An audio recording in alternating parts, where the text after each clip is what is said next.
दोस्तों नमस्कार। आज हम लोग सीखने वाले हैं एक्सेल में फार्मूला मेनू में डिफाइन नेम जो ग्रुप्स है इसके बारे में।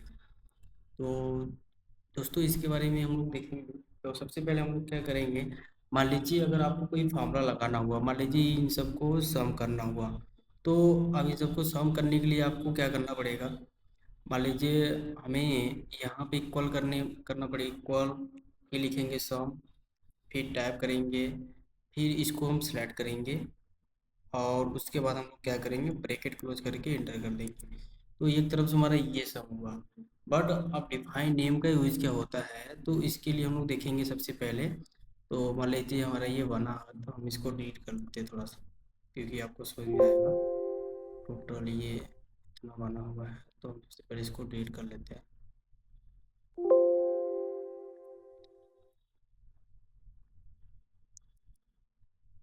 उसके बाद यहाँ से क्लोज कर लेते हैं।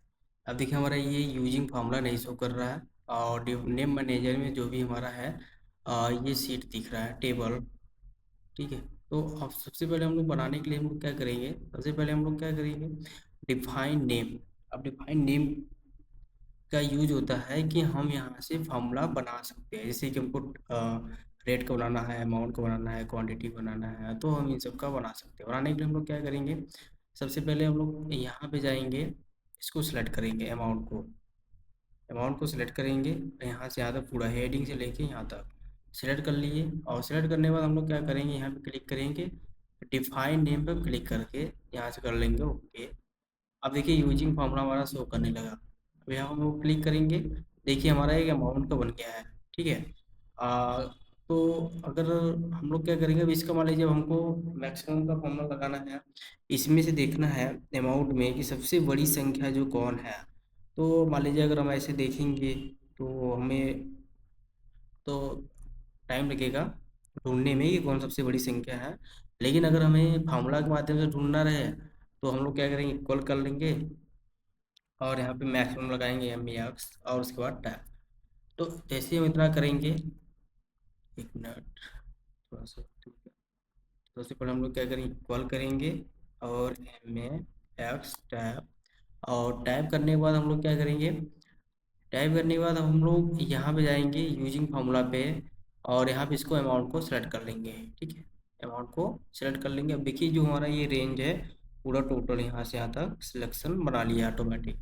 और उसके बाद हम लोग क्या करेंगे, इंटर कर देंगे। देखिए इसमें से सबसे जो बड़ी संख्या है वो कितना है, 16,000 है। तो आपको दिखा। तो ये हमारा होता है डिफाइन नेम से हम लोग क्या करते हैं, डिफाइन नेम बनाते हैं। और यूजिंग फार्मूला से जितना भी बनाए रहेंगे वो हम यूज कर सकते हैं।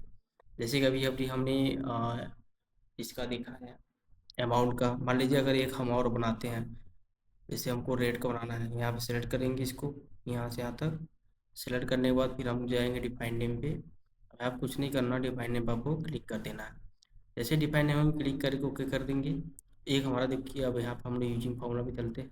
देखिए हमारे दो बन गया। मान लीजिए यहाँ पे हम काउंट नंबर लिखते हैं, तो हम लोग क्या करेंगे, अब यहाँ पे हमको काउंट नंबर लगाना है, तो इक्वल करेंगे, इक्वल काउंट। देखिए यहाँ पे आ गया हमारा काउंट। अब काउंट पे क्लिक करके हम टाइप कर देंगे, काउंट आ गया, काउंट करना है हमको, काउंट। ठीक है। अब उसके बाद हम लोग क्या करेंगे, या तो हम लोग रेट यहाँ पे लिखेंगे या फिर यहाँ पे जाके क्लिक कर देते, तो हम रेट लिख लेते हैं। और देखिए रेट आ गया यहाँ पे। तो यहाँ पे रेट एक हमारा आया, हम लोग यहाँ पे क्लिक करेंगे, टाइप कर देंगे, ब्रैकेट क्लोज करेंगे, देखिए रेट हमारा सेलेक्ट हो गया, एंटर कर देंगे। ठीक है।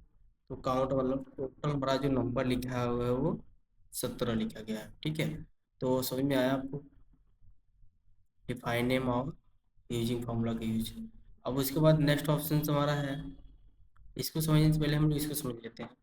मान लीजिए आपके पास जितना बना है, जैसे अमाउंट बना है और रेट का बना है, ये आपको दिखेगा। जैसे अब हमको और न्यू एक बनाना है, तो हम यहाँ पे न्यू पे क्लिक करेंगे, और फिर से यहाँ पे जिससे हमको कितना किसका बनाना है, और मान लीजिए हमको क्वांटिटी बनाना है, क्वांटिटी हम लिखेंगे, ठीक है, क्वांटिटी लिख देंगे।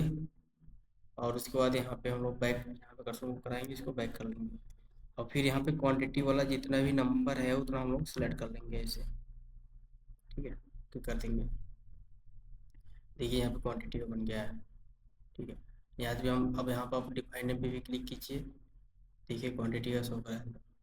तो हम लोग यहाँ से भी अब बना सकते हैं।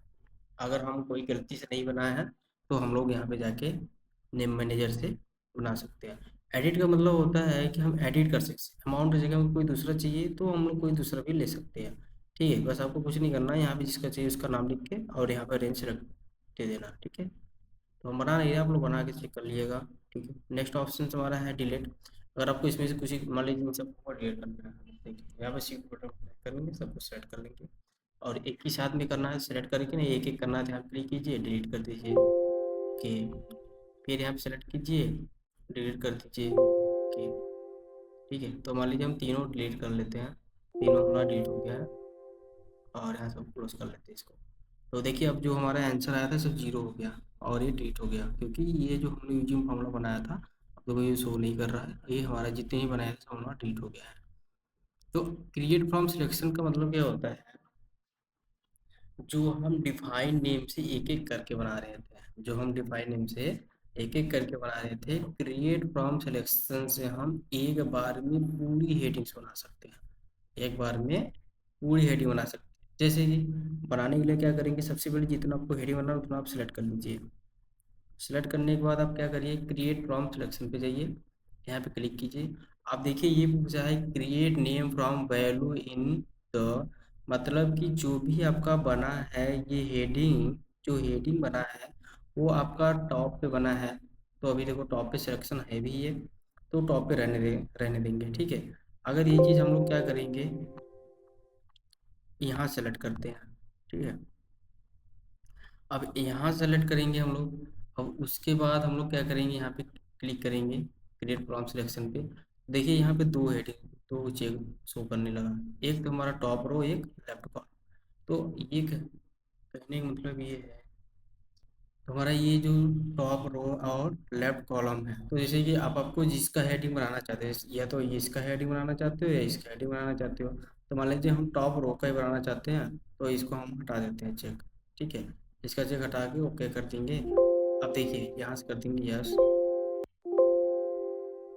अब उसके बाद जब जैसे ही यस करेंगे, अब देखिए यहाँ पर हम लोग क्लिक करेंगे, यूजिंग फॉर्मूला पे जितना भी हमारा हेडिंग्स बना था, टोटल हेडिंग बन गया है। ठीक है, देखिए टोटल हेडिंग हमारा बन चुका है, वो stock, net profit, amount, product, quantity, rate. ठीक है, उसके बाद हम लोग क्या करेंगे, अब देखिए टोटल, अब यहाँ पे भी आप देख सकते हैं, यहाँ ने मुझे भी दिखा टोटल, यहाँ से भी आप लगा ही सकते हैं हम लोग। जैसे देखो हम लोग क्या करेंगे, क्लिक करेंगे, कॉल करेंगे और यहाँ पे मान लीजिए आपको हमको लगाना है काउंट ब्लैंक।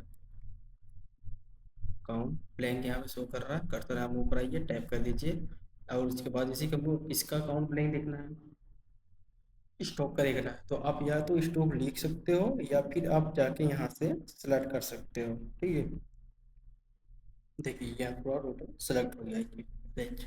उसके बाद हम क्या करेंगे, शिफ्ट के साथ ब्रैकेट को, उसके बाद इंटर। तो काउंट ब्लैंक का मतलब ये होता है कि जितने भी हमारा ये खाली सेल रहेंगे वो काउंट करके आपको बताएगा। तो इसमें हमारा काउंट ब्लैंक में जो हम यूज किए, तो हमारा एक भी खाली सेल नहीं है, इसके लिए यहाँ पे ये जीरो बताया है। ठीक है, और तो नेक्स्ट ऑप्शन हमारा है कि ये define name using formula clear from selection और नेम मैनेजर आपको समझ में आया होगा। मान लीजिए डिफाइन नेम का यूज एक और होता है, जैसे कि हम लोग क्या करेंगे, मान लीजिए हम तो इसको एक बार फिर से डिलीट कर लेते हैं पूरा, क्योंकि आपको समझ में आएगा। शिफ्ट के साथ सिलेक्ट करते हैं और इसके बाद यहाँ पे डिलीट कर देते हैं।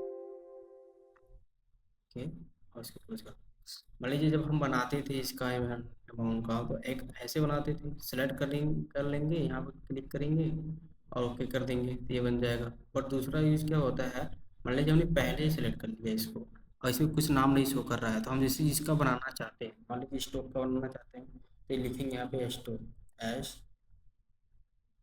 टी ओ, ठीक है, स्टॉक, और उसके बाद अब स्टॉक का रेफरेंस नंबर दे देंगे यहाँ पे। यहाँ पे इसको सेलेक्ट करेंगे, यहाँ से आकर सेलेक्ट करने के बाद ओके कर देंगे।